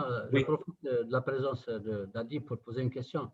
Bon, il y a deux problématiques qui ont été posées récemment pour ce qui est des sclérales, des lentilles sclérales. La première, c'est relative à l'hypoxie, si vous voulez, au DK sur T, qui a été longuement, je crois, il y a eu beaucoup de publications dessus, notamment de la part de Langis Michaud. Et la deuxième, c'est la question de l'impact de l'antisclère sur la pression intraoculaire. Donc, ce sont deux problématiques qui ont été posées récemment. Je voudrais avoir votre avis en tant que personne qui est très impliquée dans le design et aussi dans la gestion des complications et des différents aspects. Si on parle des opinions et des avis, je peux dire, j'ai jamais vu des édèmes avec les lentilles sclérales. Je ne le vois pas si je ne vais pas mesurer l'épaisseur de la cornée. Donc, c'est comme le vaccin, c'est comme le Covid. Tu sais si tu es positif, si tu fais le tampon. Donc, on sait s'il y a un édème, si on est en train de chercher un édème. Donc, je ne parle pas de mon avis. Je fais référence à des études scientifiques. Les études scientifiques sont contrastants sur ces deux arguments, sur l'hypoxie et sur la pression intraoculaire. De toute façon, il y a beaucoup plus des études qui démontrent qu'il n'y a pas d'hypoxie avec les lentilles sclérales, même avec un réservoir de 600 microns. Et donc, je vraiment ne vois pas ce problème dont on a parlé beaucoup. Certainement, c'est une chose à laquelle il faut faire très attention dans certaines cornées, comme les cornées qui sont déjà compromises par l'endothélium compromis, comme on a vu déjà avant, après post-kératoplastie, sont des cornées qui ont déjà des problèmes et qui peuvent avoir déjà des édèmes, et la lentille sclérale va exaspérer cet édème déjà présent, ou bien même s'il n'est pas présent, ça va le causer. Donc, dans ces cas-là, il faut faire attention à la lentille sclérale. Généralement, dans les kératocones, post-chirurgie réfractive ou beaucoup d'autres cas, ce n'est pas un problème duquel avoir peur ou être stressé par ça. Par contre, la pression intraoculaire aussi, c'est contradictoire, et à ce qu'il paraît jusqu'à maintenant, on est en train encore d'étudier ce phénomène. Ce qui apparaît des études, de la plupart des études, c'est que la lentille a un impact pas significatif sur la pression intraoculaire. Donc, ce n'est pas un problème duquel s'inquiéter. Mais ici aussi, il faut faire attention aux patients qui sont déjà affectés du glaucome ou ils ont des accessoires de drainage du glaucome dans l'œil. Dans ces cas-là aussi, il faut faire attention. Donc, en général, pour le glaucome, ce que j'ai l'impression qu'une lentille plus grande avec une distribution de la pression sur la conjonctive crée moins de pression et donc moins d'impact sur la pression intraoculaire. Ouais. Merci beaucoup. Très bien. Dadi, une autre question, si tu permets. Je sais qu'on a passé presque 2 heures maintenant. Une question sur la vision, Dadi, parce que on sait tous que l'utilisation principale des lentilles sclérales, enfin chez nous, l'utilisation principale chez moi, c'est pour équiper des kératocones ou des ectasies post-lasiques ou des post-chirurgies réfractives. Le problème, c'est la vision. Souvent, les patients se plaignent de la vision, surtout ceux qui ont été équipés en lentilles rigides. Donc, souvent, on est appelé à équiper, à rajouter un cylindre en face antérieure, corriger l'astigmatisme résiduel. Mais même avec ça, les patients restent mécontents par rapport à la vision. Est-ce que c'est une question de rigidité de lentilles? Est-ce que c'est une question de flexion de la lentille ou c'est juste le principe de lentille rigide qui va corriger mieux les aberrations oculaires? Merci. Quand vous parlez de lentille rigide, c'est la lentille cornéenne? Oui. OK. Donc, beaucoup de patients qui passent de la lentille cornéenne à la lentille sclérale ont ces problèmes-là.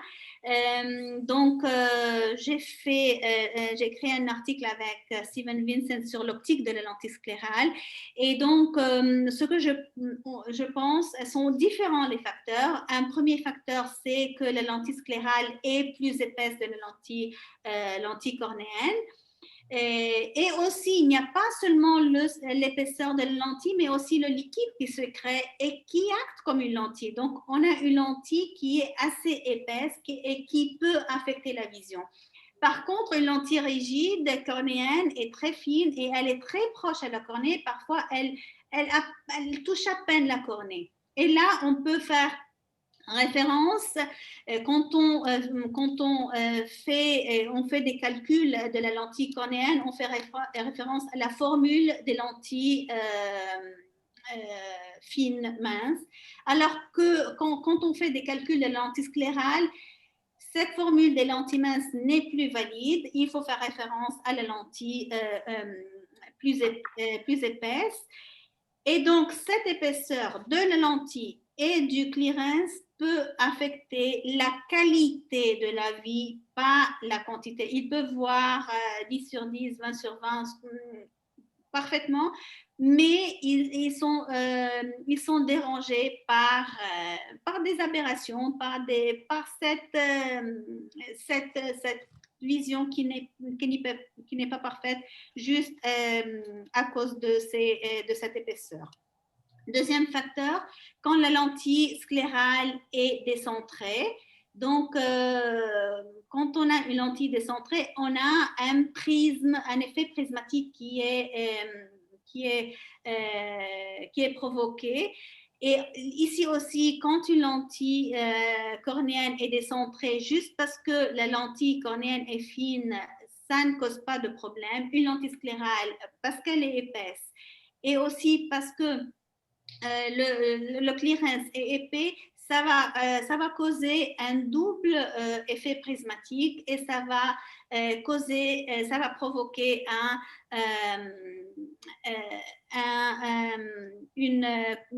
une correction astigmate. Donc, en faisant l'astigmate induit, on va voir que c'est peut-être cette décentration de la lentille. Troisième facteur peut être la lentille qui est en train de flecter sur l'œil. Donc, cette toricité qui est provoquée peut être causée de la lentille qui est en train de flecter. Comment comprendre la flexion de la lentille sur l'œil? On peut justement la voir en faisant une topographie sur la surface antérieure de la lentille et voir s'il y a un cylindre qui est créé. Ou bien faire la refraction avec les lentilles sur la réfraction, over-refraction, avec la lentille dans l'œil et voir s'il y a une valeur de cylindre qui apparaît et donc corriger, introduire sur la surface antérieure la correction de ce cylindre. Mais parfois aussi, en général, avec la lentille cornéenne et avec la lentille sclérale, juste parce qu'elles sont rigides, elles corrigent les aberrations de la surface antérieure de la cornée. Et donc, en corrigeant les aberrations de la surface antérieure, les aberrations de la surface postérieure de la cornée et les aberrations du cristallin vont apparaître aussi le cylindre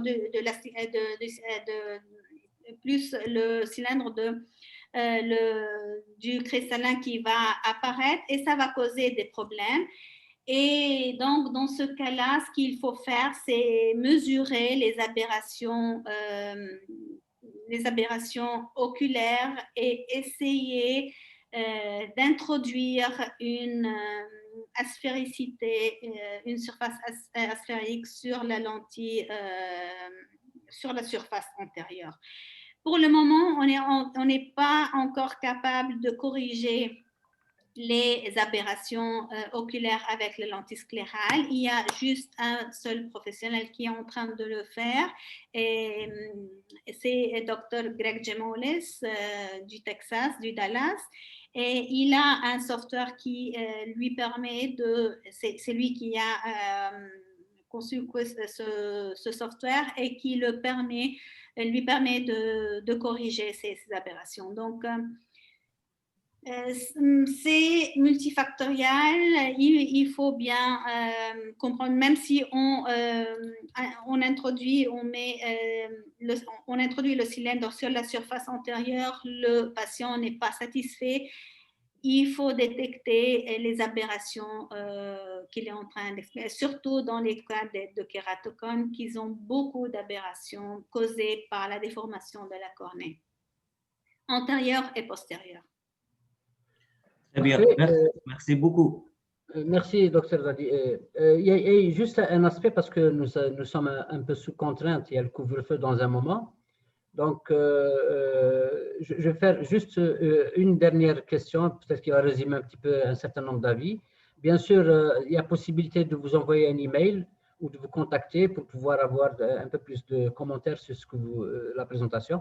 J'ai l'impression, comme j'observe, il y a beaucoup de laboratoires de fabrication de lentilles qui ont basculé sur un compromis entre la lentille cornéenne et la lentille sclérale. Je m'explique, il y a beaucoup de laboratoires qui sont allés sur des diamètres de 14,8 à 15,10.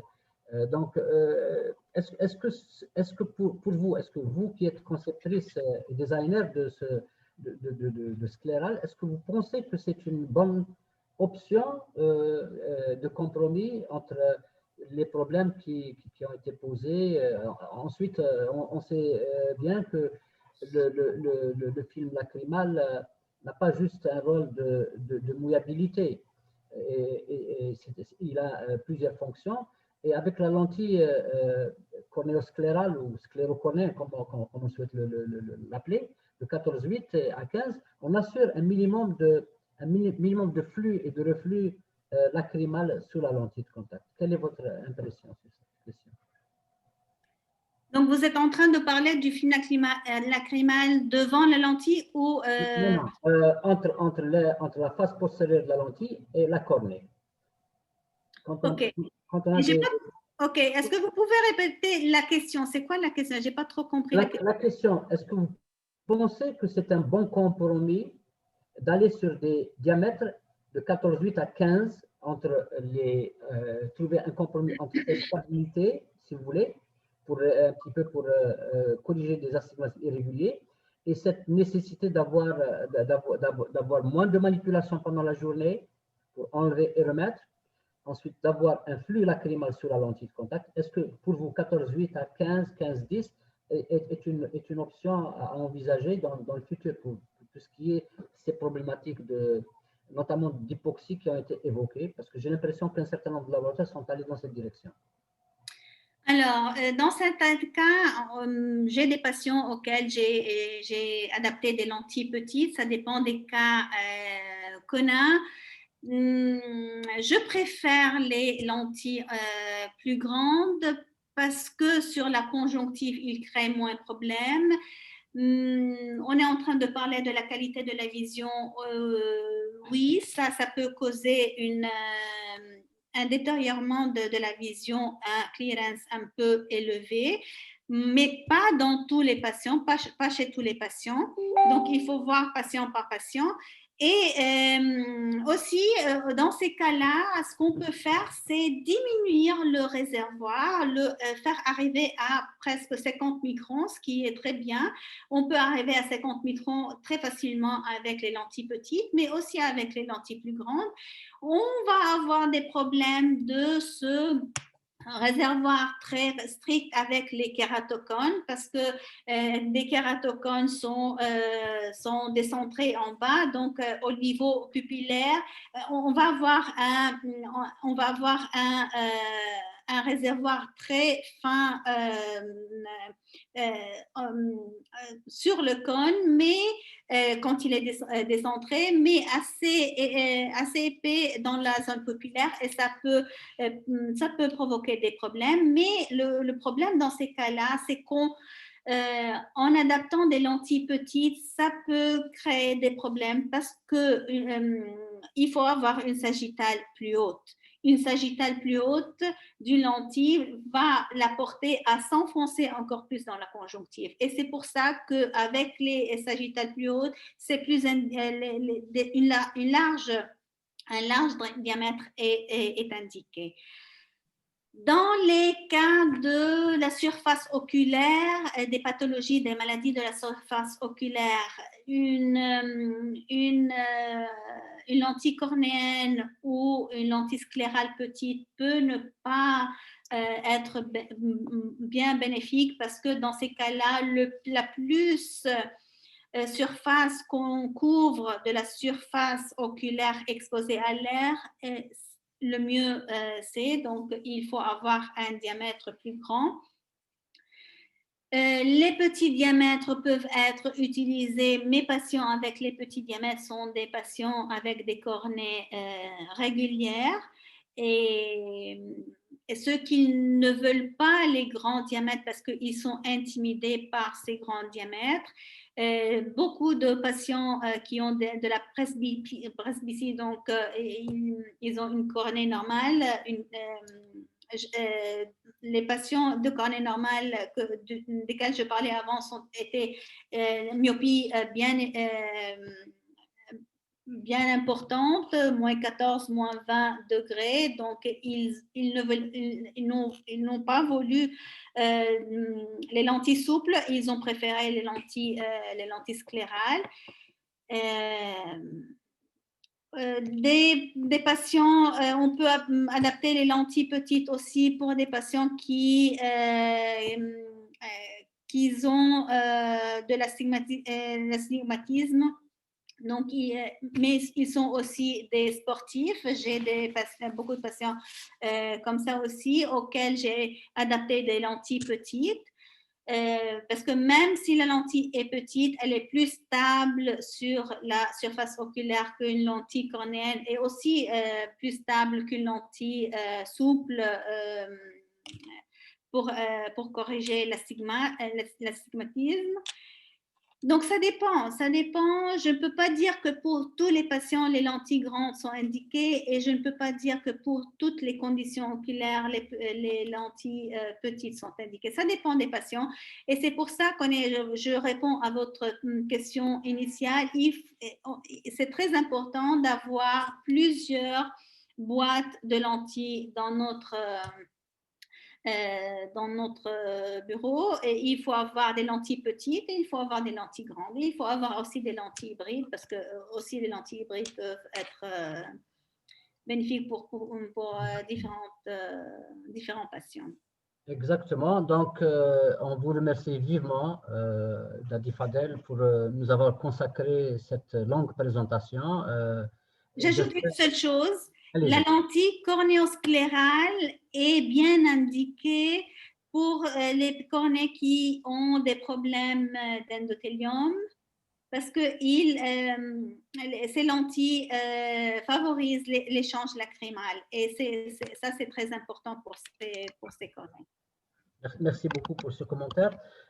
Donc, on vous remercie encore une fois de nous avoir permis d'avoir cette magnifique présentation que nous souhaitons revoir, bien sûr, parce qu'il y a tellement de détails. Et vous avez été très, très didactique, très pédagogue, parce que, y compris dans les moindres détails, ça va nous permettre à tout un chacun, notamment aux jeunes optométristes et aux jeunes ophtalmologistes, de pouvoir un petit peu voir comment les choses se déroulent. Merci beaucoup, Dadi Fadel. Merci à tout le monde. Et puis, faites attention, le virus est encore là. Donc, play safe, comme on dit. Donc, il faut faire très attention. Mohamed, merci beaucoup. Merci, chers collègues, confrères. Mes salutations à Dr Maki Mouatez qui était là avec nous.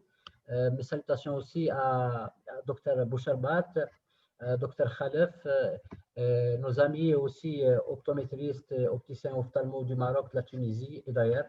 Merci beaucoup, Dadi Fadel. Et Inch'Allah, à la prochaine fois.